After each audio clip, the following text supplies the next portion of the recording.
사람마다 말투와 억양이 다릅니다. 어떤 사람은요, 말끝을 다 올려 말하죠. 안녕하십니까? 저는 홍길동입니다. 또 어떤 사람은 물결을 치기도 합니다. 안녕하십니까? 저는 홍길동입니다. 또 초등학교 저학년 교실에 가면 이런 말투를 들을 수 있습니다. 안녕하십니까? 저는 홍길동입니다.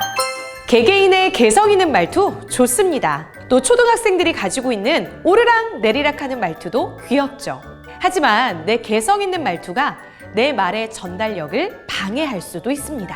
예를 들어 안녕하십니까? 저는 홍길동입니다. 라는 말투를 가졌다면 정작 중요한 홍길동이라는 내 이름은 들리지 않고 하, 가, 는, 동, 다 라는 불필요한 글자만 강조되기 때문입니다. 꼭 전달해야 할 키워드, 중요한 내용을 나도 아나운서처럼 상대방 귀에 쏙쏙 박히게 전달할 수 있는 방법은 없을까요? 지금부터 공개합니다. 바로 엘리베이터 강조법입니다.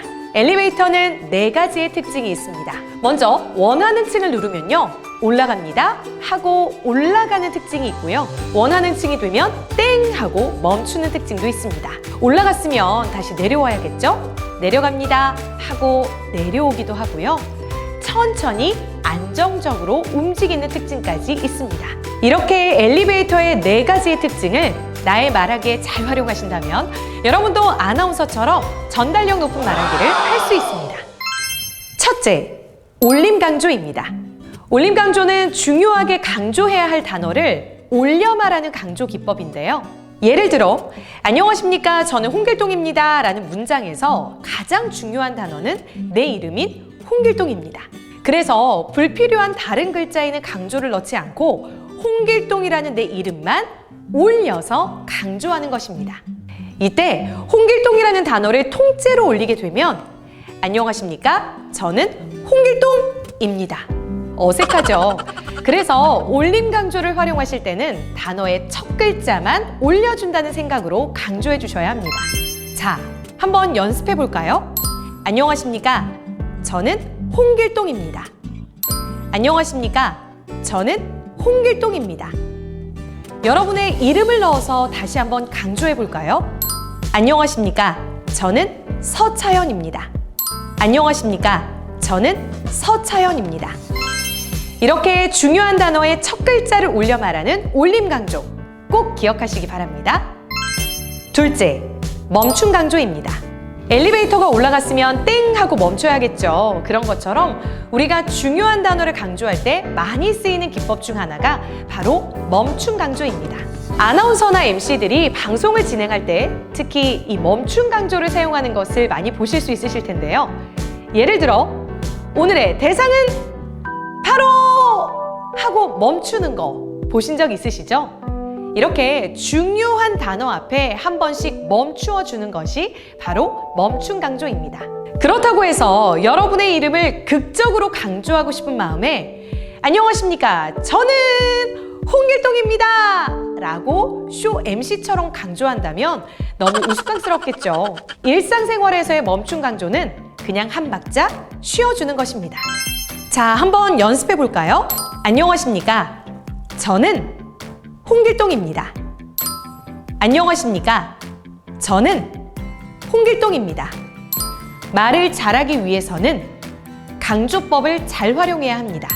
말을 잘하기 위해서는 강조법을 잘 활용해야 합니다. 이렇게 중요한 단어 앞에 한 박자 쉬어주는 것만으로도 그 단어를 강조해서 전달할 수 있습니다. 셋째, 내림 강조입니다. 내림 강조는 반대로 중요한 단어를 내려서 강조하는 기법인데요. 아니 그럼 언제 올리고 언제 내려야 하냐고요? 일반적인 스피치에서는 대부분 올림 강조를 사용해 주시면 됩니다. 하지만 내림 강조는 부정적이거나 슬픈 감정을 특히 강조하고 싶을 때 사용해 주시는 겁니다.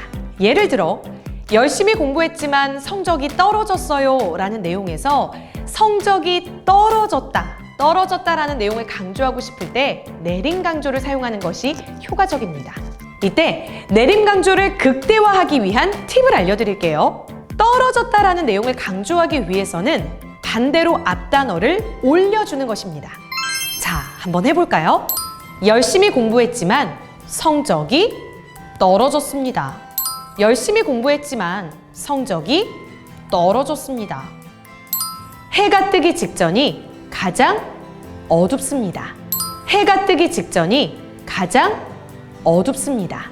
이렇게 앞 글자를 올려줌으로 인해서 뒤에 나오는 단어를 더 내려서 강조할 수 있는 것이죠. 마지막으로 천천히 강조가 있습니다. 중요한 단어일수록 후루룩 빨리 말한다면 상대방이 알아듣기가 어렵습니다. 중요한 단어가 상대방 귀에 쏙 들리게 하기 위해서는 단어의 첫 글자를 천천히 꾹 눌러주며 말하는 것이 중요합니다. 예문으로 한번 살펴볼까요? 저의 가장 큰 장점은 열정적이라는 것입니다. 저는 스피치를 잘하기 위해 발성 연습을 하고 있습니다. 이렇게 중요한 단어의 첫 글자를 천천히 꾹 눌러주는 것만으로도 그 단어를 강조할 수 있습니다. 하지만 강조법을 꼭 한 가지만 골라서 사용하실 필요는 없습니다. 우리 몸에 좋은 음식도 골고루 먹어야 건강해지는 것처럼 좋은 강조 기법을 골고루 섞어서 한꺼번에 사용한다면 그 단어를 훨씬 더 강조할 수 있습니다. 아까 제가 말씀을 드렸듯이 보통 내림 강조는 부정적이거나 슬픈 감정을 강조할 때 사용합니다.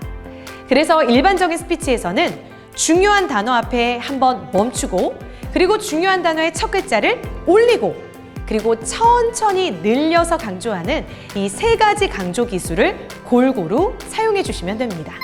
자, 그럼 문장으로 한번 연습해 볼까요? 안녕하세요. 기상캐스터 홍길동입니다.